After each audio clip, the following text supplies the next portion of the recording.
అందరి చూపు ఆ నియోజకవర్గం పైనే ఉంది. అక్కడ పోటీలో ఉన్నది ఇద్దరు సీనియర్ పొలిటీషియన్లే, ఉమ్మడి రాష్ట్రంలో రాజకీయంగా శాసించిన నేతలే. వీరిద్దరి మధ్య పోరు జిల్లాలోనే కాదు రాష్ట్ర రాజకీయాల్లోనూ ఆసక్తి రేపుతోంది. ఆయా నేతల ప్లస్ ఏంటి, మైనస్ ఏంటి, ప్రజలు ఎవరికి జై కొట్టారు, రాజకీయ ఉద్దండుల మధ్య పోరు ఎలా సాగింది? చీపురుపల్లిలో బొత్స కళ మధ్య హోరాహోరీ. కాపులు రెండు వర్గాలుగా చీలిపోయారా? ఎవరు గెలిచినా స్వల్ప మెజార్టీయేనా? ఏ మండలం ఎవరికి మొగ్గు చూపింది? రాజకీయంగా ఎంతో ప్రాధాన్యత ఉన్న నియోజకవర్గం విజయనగరం జిల్లా చీపురుపల్లి. చీపురుపల్లి, గరివిడి, గుర్ల, మెరకముడిద మండలాలు ఈ నియోజకవర్గంలో ఉన్నాయి. ఇక్కడ మొదటి నుంచి టీడీపీ, వైసీపీ మధ్య నువ్వా నేనా అన్నట్లు ఫైట్ చేస్తున్నాయి. రెండు మండలాల్లో ఓ పార్టీకి పట్టుంటే మరో రెండు మండలాలు మరో పార్టీకి అండగా నిలుస్తున్నాయి. పోటీలో ఎవరున్నా ఏ పార్టీ ఓటు బ్యాంక్ ఆ పార్టీకి పదిలంగా ఉంటుంది. ఇక్కడ నుంచి అధికార పార్టీ తరపున మంత్రి బొత్స సత్యనారాయణ ప్రాతినిధ్యం వహిస్తున్నారు.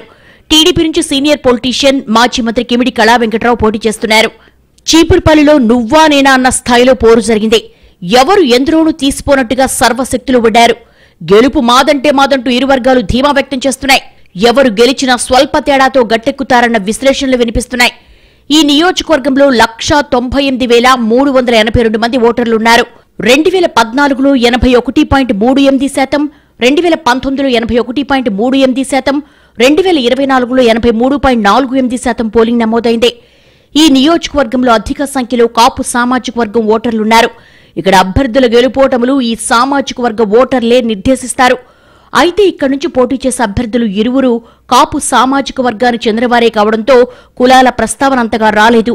టీడీపీ ఆవిర్భావం నుంచి చీపురుపల్లి నియోజకవర్గం కంచుకోట, పటిష్టమైన ఓటు బ్యాంక్ కలిగిన పార్టీగా చెప్పుకోవచ్చు. 1994, 1999లో ఇక్కడి నుంచి కులబలం లేని కమ్మ సామాజిక వర్గానికి చెందిన గద్దె బాబురావు గెలిచారు. 2004, 2009లో గద్దె బాబురావును స్వల్ప మెజార్టీతో బొత్స సత్యనారాయణ ఓడించారు. 2009 తర్వాత బొత్స చీపురుపల్లి నియోజకవర్గంలో అనూహ్యంగా తన హవా పెంచుకున్నారు.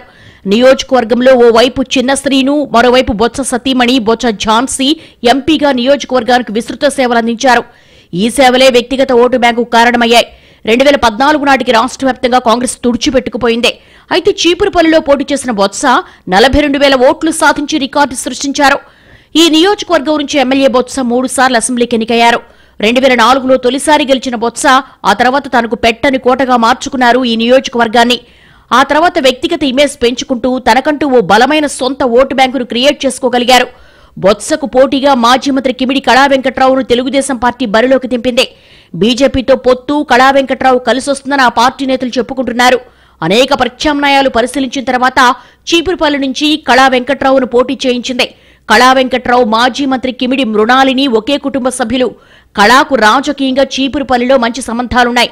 ఆయన సోదరుడు కుమారుడు కిమిడి నాగార్జున ఇన్ఛార్జిగా ఉండడం ఆయనకు కలిసొస్తుందని అంటున్నారు. MP Bellana Chandrasekhar, ZP chairman, YCP జిల్లా అధ్యక్షుడు చిన్న శ్రీను కూడా ఈ నియోజకవర్గానికి చెందినవారే. చీపురుపల్లి వైసీపీ ఇన్ఛార్జిగా చిన్న శ్రీను కొనసాగుతున్నారు. కార్యకర్తలకు అందుబాటులో ఉంటూ అందరికీ భరోసా ఇస్తున్నారు. నియోజకవర్గంలో ఏ కార్యకలాపాలైనా ఈయన కనుసన్నల్లో జరగాల్సిందే. నియోజకవర్గంపై బాగా గ్రిప్పున నేత ఎంపీ బెల్లాన, జడ్పీ చైర్మన్ చిన్న శ్రీను, బొత్స సత్యనారాయణ ఏకతాటిపై నడుస్తూ నియోజకవర్గాన్ని వైసీపీకి కంచుకోటగా మార్చేశారు. అయితే కళా వెంకట్రావు రాజకీయ చతురత, చాణక్యం మంచి ఫలితాన్నిచ్చినట్టుగా పార్టీ నేతలు చెబుతున్నారు. బొత్స సతీమణి విశాఖలో పోటీ చేయడంతో ఆయన దృష్టి నియోజకవర్గంపై తగ్గడం కూడా కలిసొచ్చే అంశమని అంటున్నారు. దీనికి తోడు పలువురు నేతలు వైసీపీని వీడి టీడీపీ చేరడం వైసీపీకి మైనస్ అని చెప్పుకొస్తున్నారు. చీపురుపల్లిలో బొత్స కళా మధ్య పోరాటం హోరాహోరీగా సాగిందని విశ్లేషకులు చెబుతున్నారు. ఎవరు ఎందులోనూ తీసిపోనట్టుగా సర్వశక్తులు ఒడ్డారు. గెలుపు మాదంటే మాదని ఇరు వర్గాలు ధీమా వ్యక్తం చేస్తున్నాయి. ఎవరు గెలిచినా స్వల్ప తేడాతో గట్టెక్కుతారని మండలాల వారీగా లెక్కలేసుకుంటున్నారు. ఎన్నికల అనంతరం కూడికలు, తీసివేతల్లో రెండు శిబిరాలు బిజీగా గడుపుతున్నాయి. మండలాల వారి లెక్కలు తేలిపోయాక గ్రామాలు, పోలింగ్ బూత్ల వారి పోస్టు మార్టం కూడా పూర్తి చేశారు. బొత్స వర్గం తమకే మొగ్గుందని గట్టి ధీమాను వ్యక్తం చేస్తోంది. సైలెంట్ ఓటింగ్, పోలింగ్ శాతం పెరుగుదల తమకే అనుకూలమని ఢంకా బజాయిస్తోంది. చీపురుపల్లి టీడీపీలో బలమైన నేతగా ఉన్న వరహాల నాయుడు వైసీపీలోకి రావడం అడ్వాంటేజ్ అంటున్నారు. స్థానికేతర నినాదం కూడా ప్రభావితం చేసిందని బొత్స ధీమాలో ఉన్నారు. మరోవైపు కళా వెంకట్రావు శిబిరం కూడా ఇదే విశ్లేషణ చేస్తోంది. నియోజకవర్గ ప్రజలు తమ వెంట నిలిచారని కళా చెప్పుకుంటున్నారు. కిమిడి నాగార్జున మనస్ఫూర్తిగా పనిచేసినప్పటికీ ఆయన అనుచరులు, అభిమానుల అసంతృప్తి బొత్సకు లాభించే అవకాశం ఉన్నట్టుగా ప్రచారం జరుగుతోంది.